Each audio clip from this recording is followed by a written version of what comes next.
Oi, gente, tudo bem? Sem mais delongas, Revolução Inglesa. Eu vou tentar complementar com Revolução Industrial depois, mas não garanto nada. Enfim, primeiramente a gente tem que entender como que estava o contexto da Inglaterra. A Revolução Inglesa foi um movimento que ocorreu, obviamente, na Inglaterra entre 1640 e 1688, 1689, mais ou menos. E o que aconteceu? A Rainha Elizabeth, filha do Henrique VIII e tal, o rei absolutista, ela morreu sem deixar descendentes.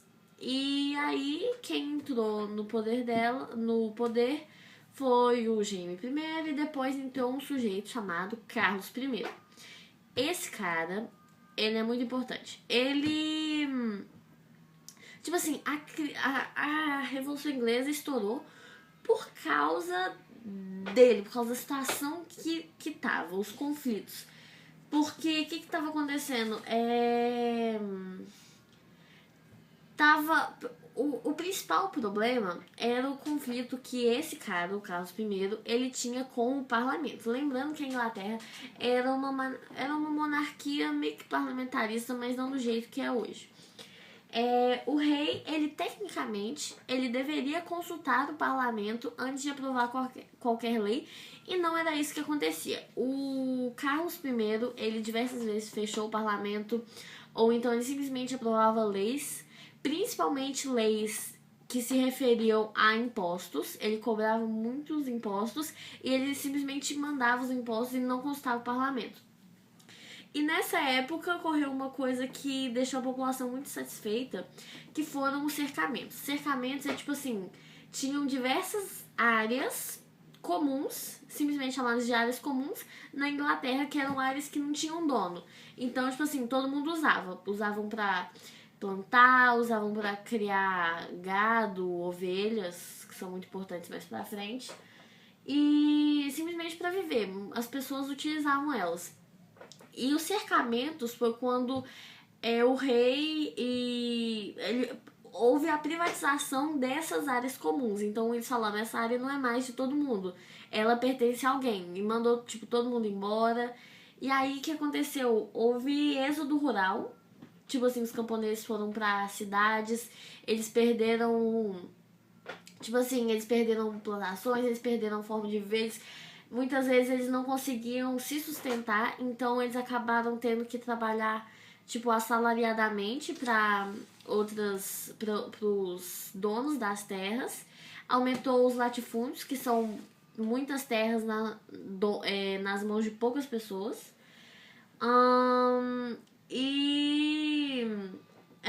É isso aí.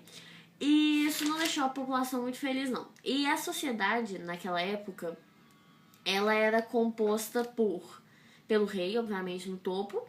Era a aristocracia, e que eram os nobres e tal. A gentry era tipo assim... Eles não eram nobres, eles eram tipo a pequena nobreza. Por quê? Porque eles não eram nobres, mas eles eram descendentes de burgueses, geralmente calvinistas. E eles tinham terras e dinheiro, e por isso eles eram considerados meio que nobres. E além disso, eles não trabalhavam o ócio, e que na época era sinal de nobreza.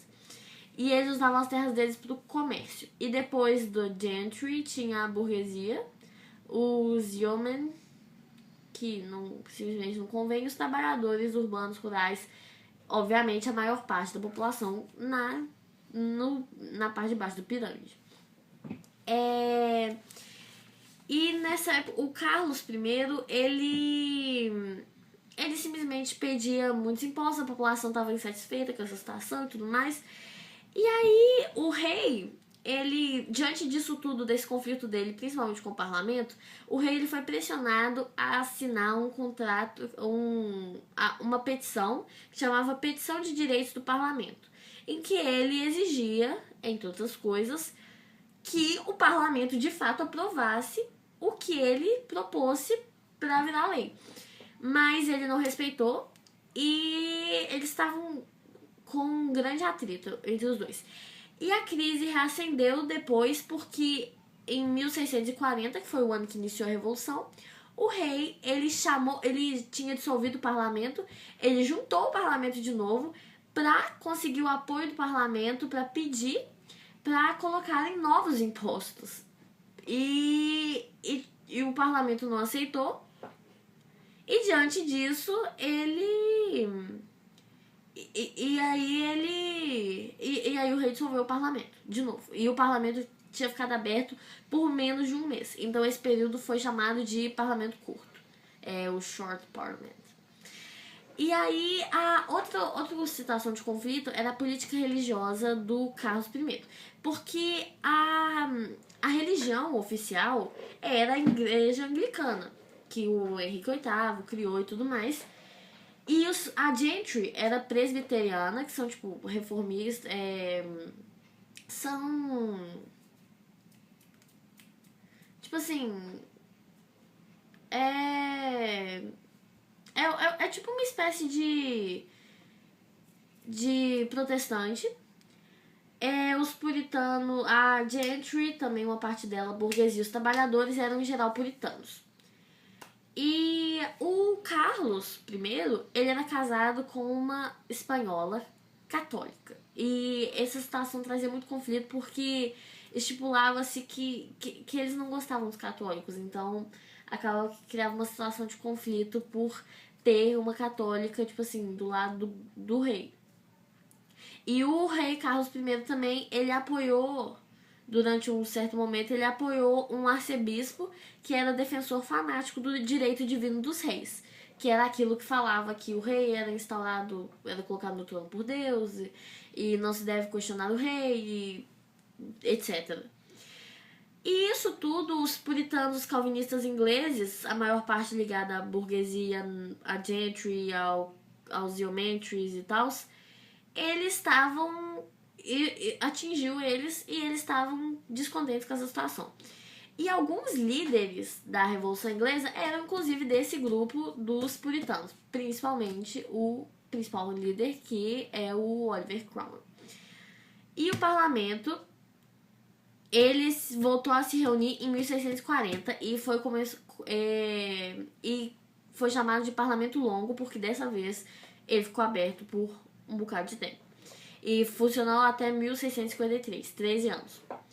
E os objetivos dele eram tipo assim, abolir o exército permanente, promover o controle do parlamento sobre a igreja, mudar realmente a forma como as coisas estavam indo.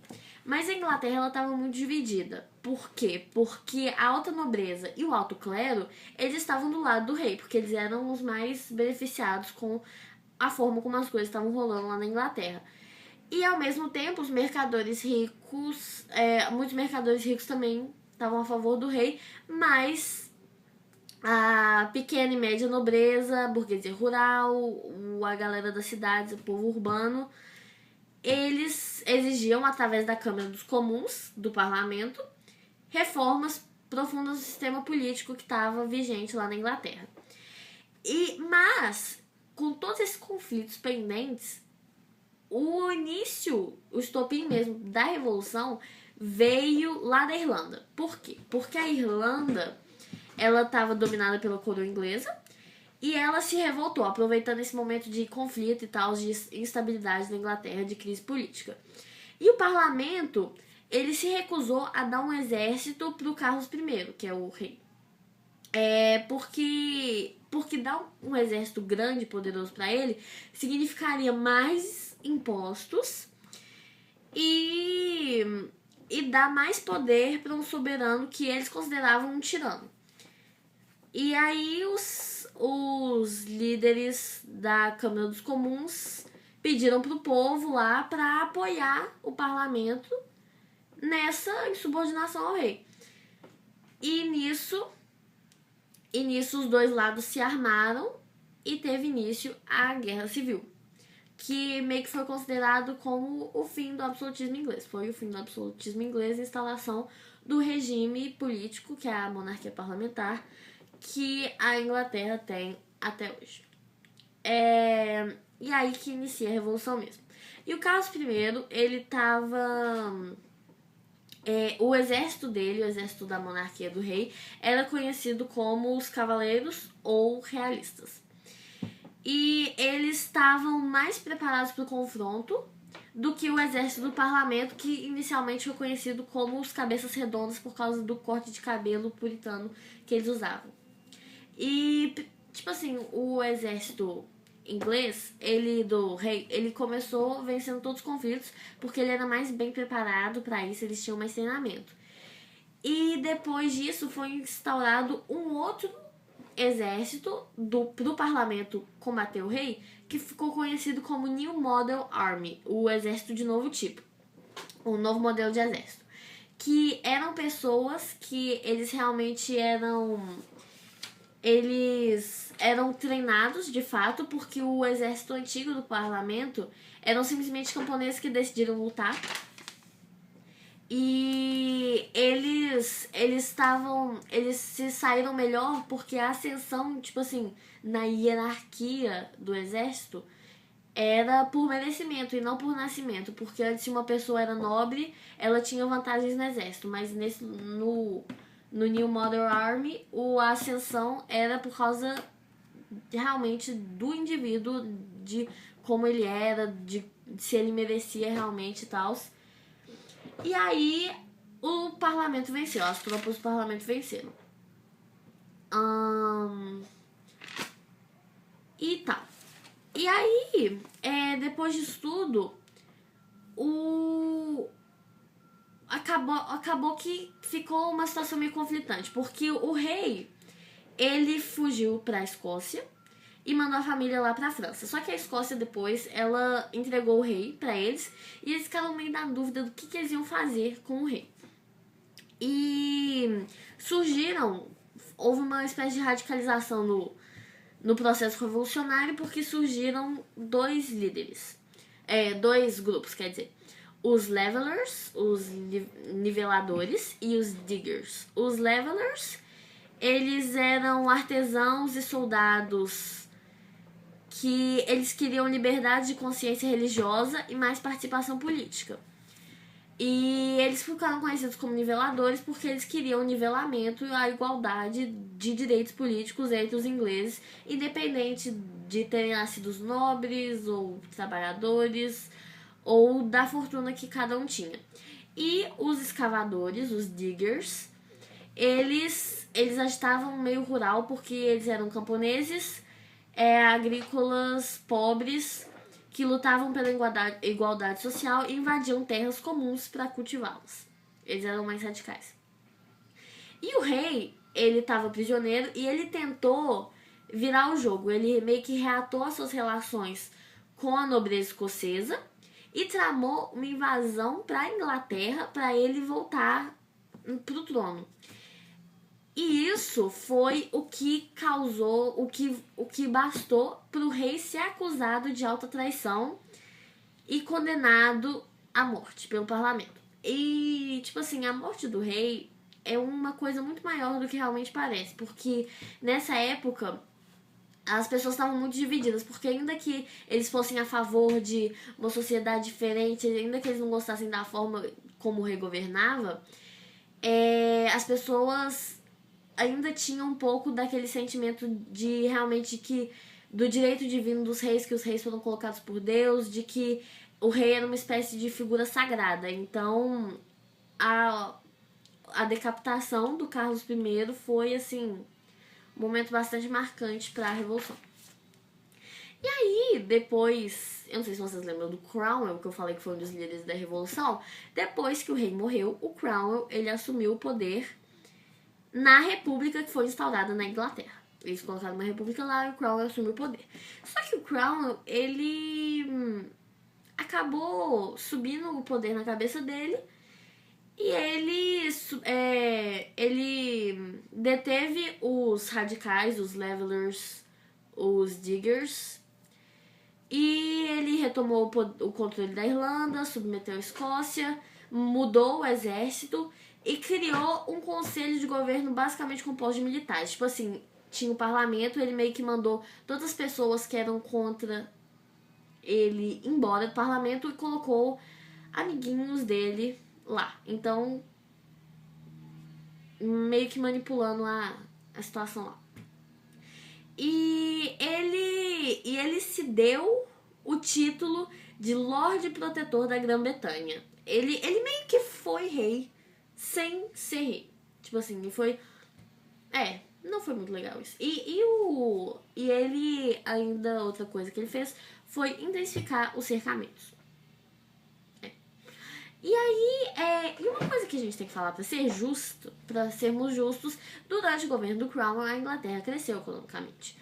Mas o governo dele, as pessoas, os grupos dominantes não gostaram e eles simplesmente esperaram o Cromwell morrer pra reformar o sistema político da Inglaterra.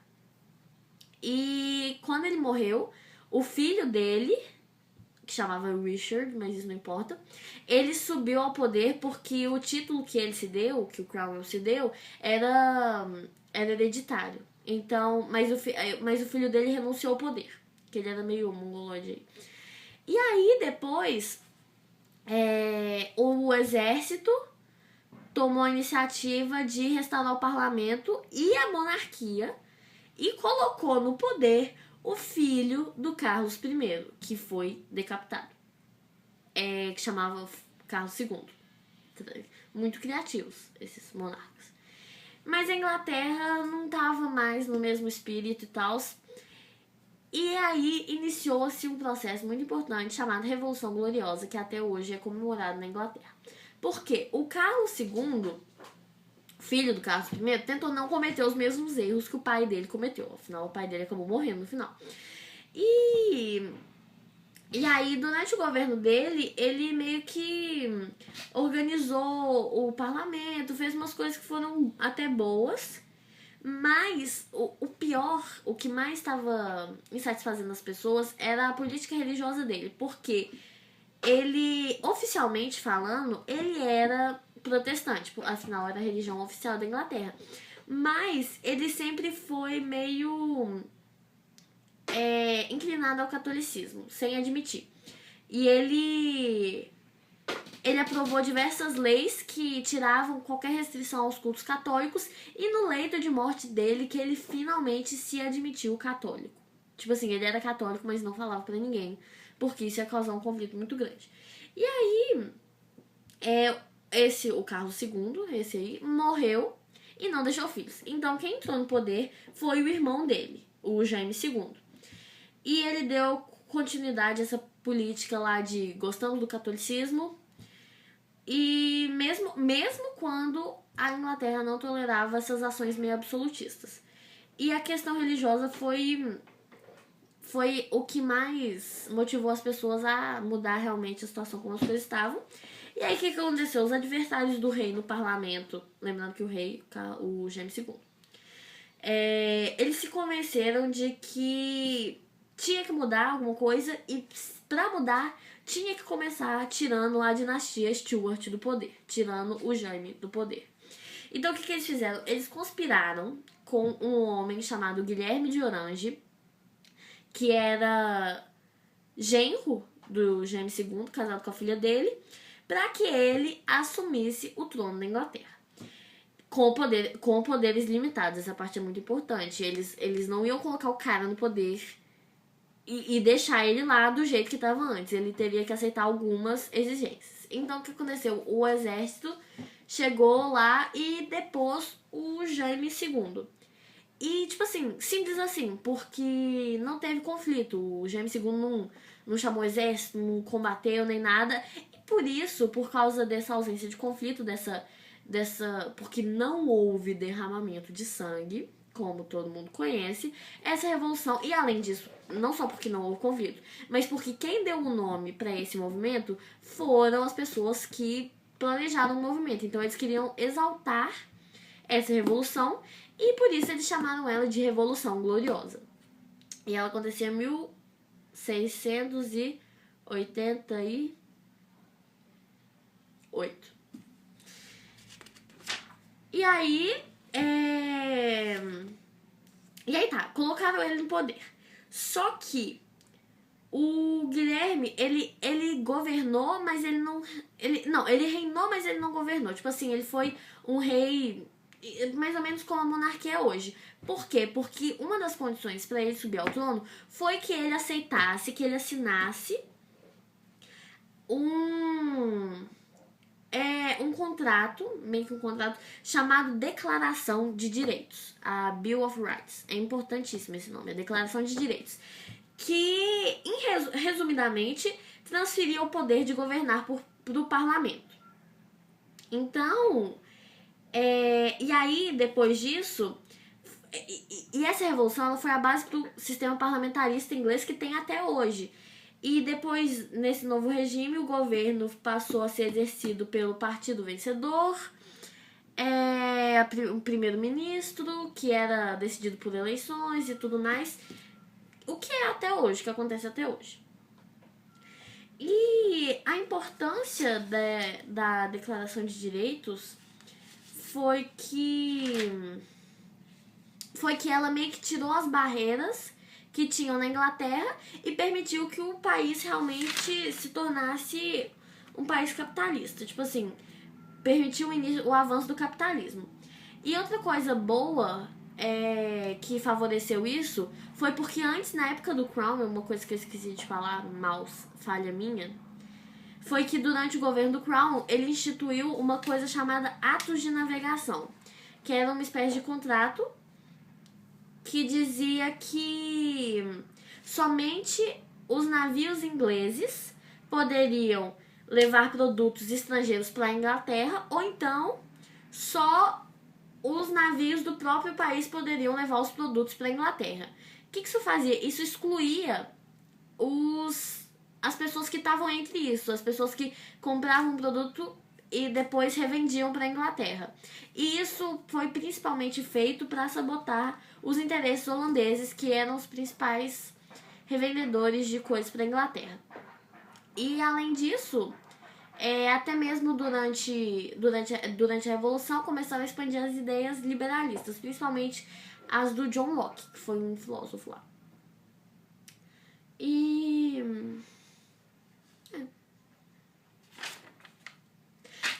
E o significado da... um detalhe é porque a Revolução Inglesa ela também é chamada de Revolução Puritana, porque foi feita pelos puritanos.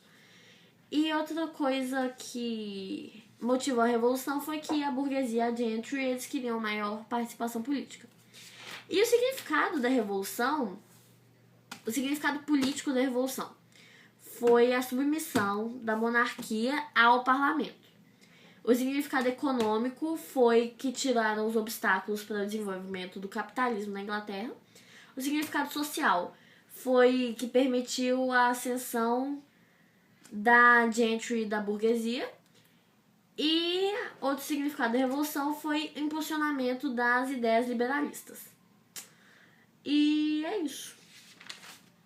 Eu vou ver se eu faço Revolução Inglesa, mas enfim, Revolução Industrial. Mas enfim, Revolução Inglesa é isso.